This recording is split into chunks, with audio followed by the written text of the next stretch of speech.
It's my great honor now then to introduce Jeroen Geurts. Jeroen is president of the Vrije University in Amsterdam and has been very active in the field of knowledge equity, even I think before it was called that. And I think it's safe to say you were instrumental in what's now a nationwide movement in the Netherlands called Reward and Recognition, that looks at rewarding and recognizing academic work, academic careers differently. And it's been adopted now by NWO, the Dutch UKRI, by the University Alliance, pretty much by everybody who's interested in the production of research and research outputs. And that's a great testament to your vision and seeing how we're making ourselves so incredibly unhappy and how we're really not serving society if we're just focused on a particular set of really biased outcomes. But you're doing much more than that, and hopefully you'll want to share some of that with us. And the VU also is a Ken partner, so it's really great you're here. Jeroen, please. Good morning, friends and colleagues, and thank you very much for having us here. And I also think that we are meeting at a time of rising uncertainty, when the idea of a university as a sanctuary of free thought, open dialogue, and a breeding ground for justice and democracy can no longer be taken for granted. The theme of this symposium, knowledge equity, feels less and less like an academic notion and more like a moral imperative. Across the world, as I'm sure you'll agree, at an unsettling speed, we are witnessing a silencing and a depreciation of knowledge. In the United States, terms like diversity, equity, inclusion are being systematically shut down, erased from university websites. And research fields like climate science and gender studies and social justice are being defunded or otherwise politically targeted. Academic freedom is recast as a threat, and conformity is once again rewarded over curiosity. And this is not just an American crisis. If I look at my own home country, the Netherlands, we are facing our own reckoning at the moment. Populist politics thrive. Institutional trust is eroding, and we are forced to tune down international admissions as own country first sentiments are to be appeased. At this very moment, historical budget cuts are forcing our universities to make impossible choices. And over the coming weeks and months, many colleagues, also at the university that I know best, will lose their jobs. We are not just defending ideas. We are defending livelihoods, futures, and the soul of our university itself. The rectors of the 14 Dutch universities are currently drafting a charter, a bit like the Magna Carta Universitatum, but of course more local. And this would have to serve as a line in the sand, if you will. A line in the sand as a collective reaffirmation of academic values like freedom, diversity, equity, integrity. And we feel compelled to draw it, that line in the sand, now that it may not yet be too late. But still, I feel that this can be enough. It mustn't be enough. If only for the simple fact that defense alone is not a vision. If we want to build a different future, a better future, then we'll have to reach out. Not just to one another on our collective campuses or as we are sitting here today, but to those whose voices are now systematically silenced. To those who are now systematically silenced. We can open our institutions and professional networks to scholars in peril or exile, to students who dare to ask difficult questions, and to all, in fact, who believe that knowledge is meant to serve humanity, not power. Several countries, including the Netherlands, I'm glad to say, are now securing funds to extend a helping hand to colleagues in need all over the world. And in my work as rector of VU Amsterdam, I find myself often speaking of working towards a better world. I'd even go as far as to say that that is what universities are for. And Simone already alluded to this. Universities are here to build a better world. But of course, the onus then is on me to define what exactly is this better world. And I'm thinking about this a lot, and I'm sure you are too. To me, a better world is one in which, I've just written down a few ideas, in which justice is not charity, but design. Where every individual is invited to belong, where every contribution is seen and valued, and where disagreement does not fracture connection. Where dialogue is the shared work of finding something truer than either of us could have found alone. To get there, we must learn to see beyond our own worldviews, to enrich our perspectives by actively seeking out those that we did not know existed before. Non-Western philosophies are not peripheral, they're essential. Recently, I was discussing this with one of our scholars, and he explained to me the African ethic of Ubuntu. I had heard of it, but I didn't know exactly what it was. It is, I am because we are.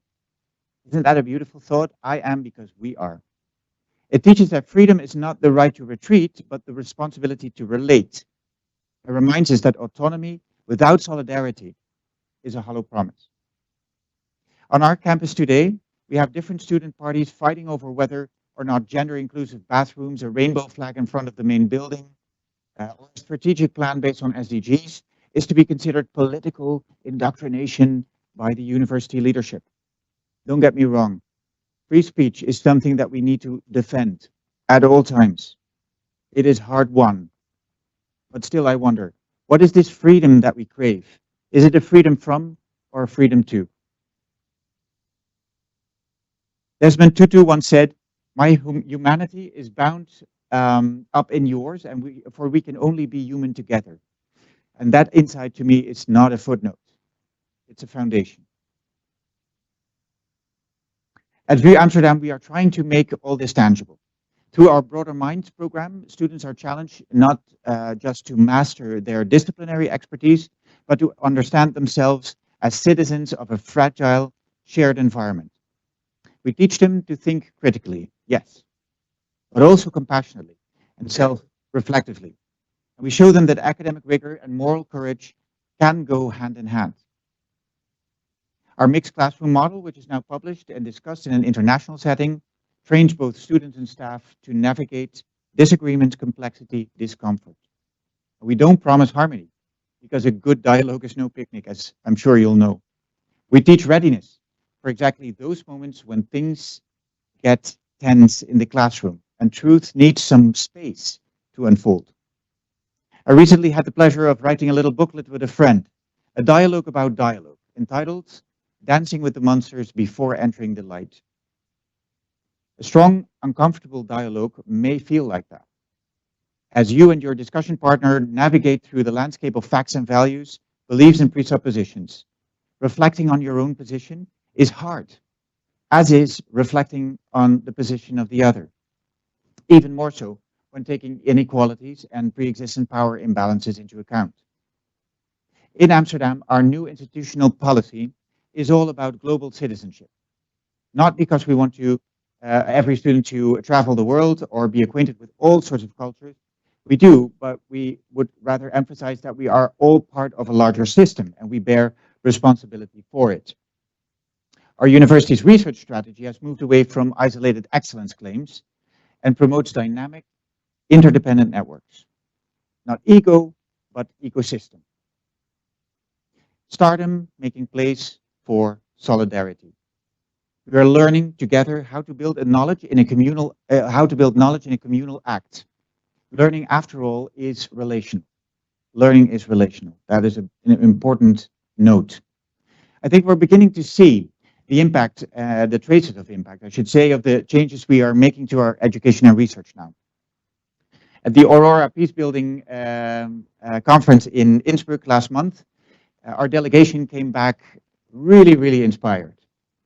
In an aftermath session, ideas sprouted in a grassroots fashion, and I can see now that terms like peace building, science diplomacy, knowledge equity, diversity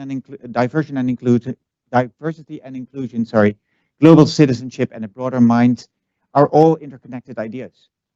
And they tend to emancipate our scholars, who are starting to feel that we are not just resisting or describing a problem, we are building a solution.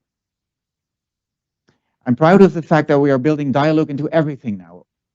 I believe it's the way forward. And through our 3D Diversity, Dialogue and Debating Center that works all across our campus, several groups of staff and students are developing dialogue strategies based on the newest insights from research, and they're applying them to daily struggles.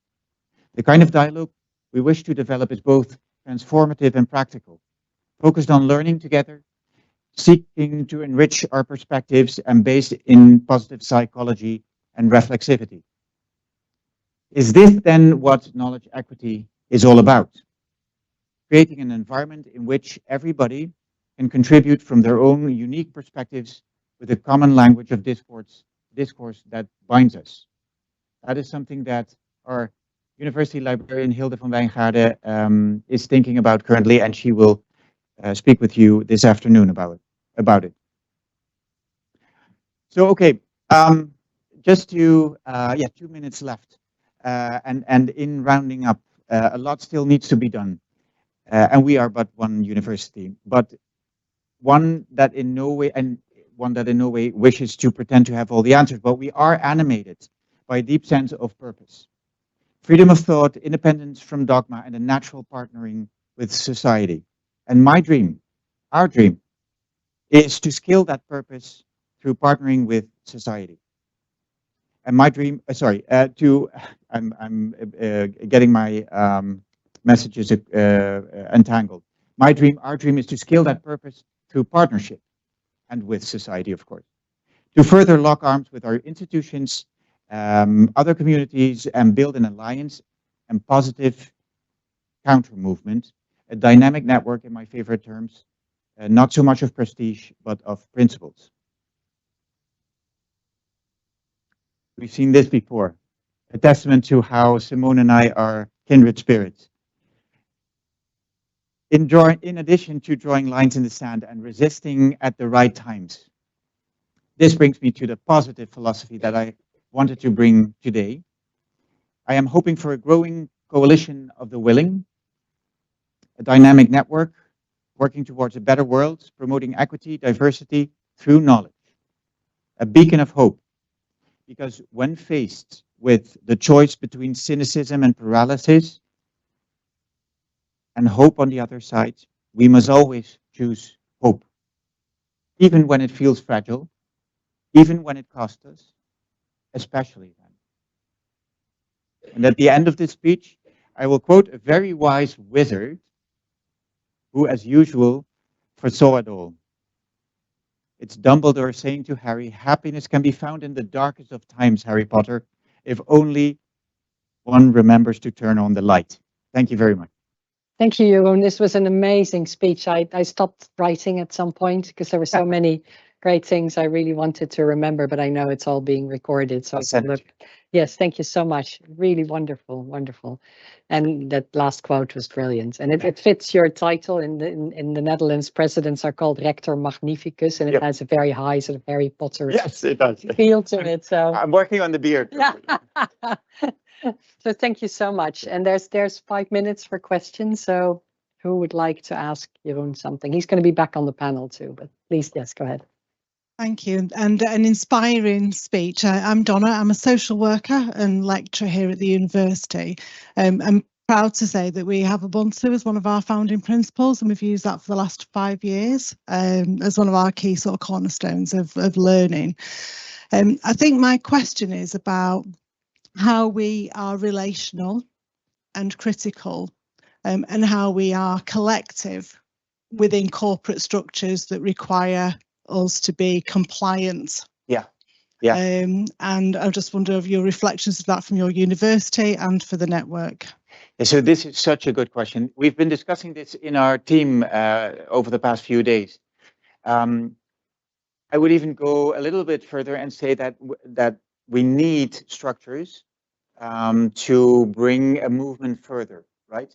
but structures also institutionalize and depress creativity in a sense. So this is exactly the struggle that I'm working through in my mind. How grassroots should our positive counter movement be, and what should we really institutionalize? I don't have an answer. I hope to have an answer some way through the day, an inkling of an answer at least.